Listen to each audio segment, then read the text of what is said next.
forgive and forget has been somewhat of an ethos that has been taught to me over the years as a really wonderful way to be able to move forward after I felt wronged by somebody or some tension happened.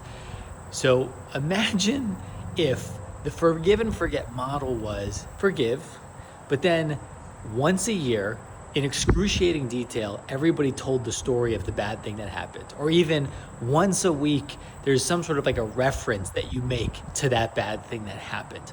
I can't imagine that would actually really be a forgive and forget way to move forward.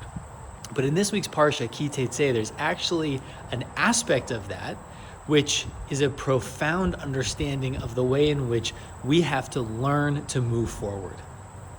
In Parshat Ki Teizei, it says that we are forbidden basically from hating the Egyptians. We can't hold a grudge against them because we were strangers in their land. They brought us in when we needed help in the famine. Even though they enslaved us, even though they made our lives horrible, even though they wouldn't let us go free, we can't hate them.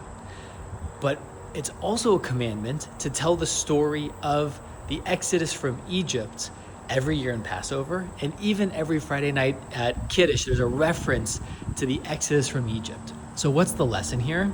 Rabbi Sachs has a beautiful teaching that it's actually a profound understanding of the way in which we can't ever harbor hatred. We should never shy away from what has happened to us, but in order to move forward in healthy, productive ways, we have to be able to then move past it and not harbor that animosity and hatred. So for this Shabbat, let us also think about the times in which we may have harbored something and it's time to let that go in order to move forward and feel even healthier and build great relationships. Shabbat Shalom.